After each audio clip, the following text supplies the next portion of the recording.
che l'elettricità a livello mondiale rappresenta il 40% di tutta l'energia consumata.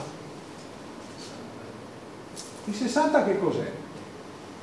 Il 60 è il carbone che usiamo per fare l'acciaio, o meglio il diesel, il carbone con cui riduciamo la bauxite per fare alluminio, il petrolio e il gas che ci servono per fare le plastiche, i carburanti, i fertilizzanti, i medicinali, i lubrificanti e tutte le cose, i tessuti che non possono essere fatti con l'elettricità, perché i 2/3 dei combustibili che tiriamo fuori da sottoterra ci servono come molecola, non come energia elettrica.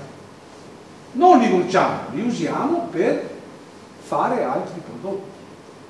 E se anche facessimo 1 miliardo di centrali nucleari, una valvola cardiaca di plastica non la faremo mai, una siringa non potremo mai farla, un lubrificante non lo possiamo fare. Questo cosa comporta come riflessione? Che se questo è vero, in Italia fra l'altro siamo ancora meglio, diciamo che l'Italia ha un rapporto di 34 a 100, cioè l'elettricità è 1/3 esatto del consumo totale di energia italiana. Questo comporta che siccome i combustibili fossili sono in fase di esaurimento progressivo, magari dicevo prima dureranno anche 2 secoli ancora, ma ce ne avremo sempre di meno, che diritto abbiamo a farli fuori tutti e velocemente rispetto alle prossime generazioni?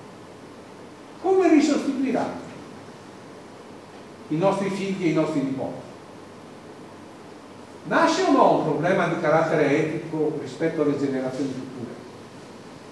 Oppure dobbiamo metterci la coscienza a posto per dire tanto li lasciamo con un mondo inquinato, pieni di debiti e cavolo mangiamoli fuori per tutte le riserve, già che ci siamo.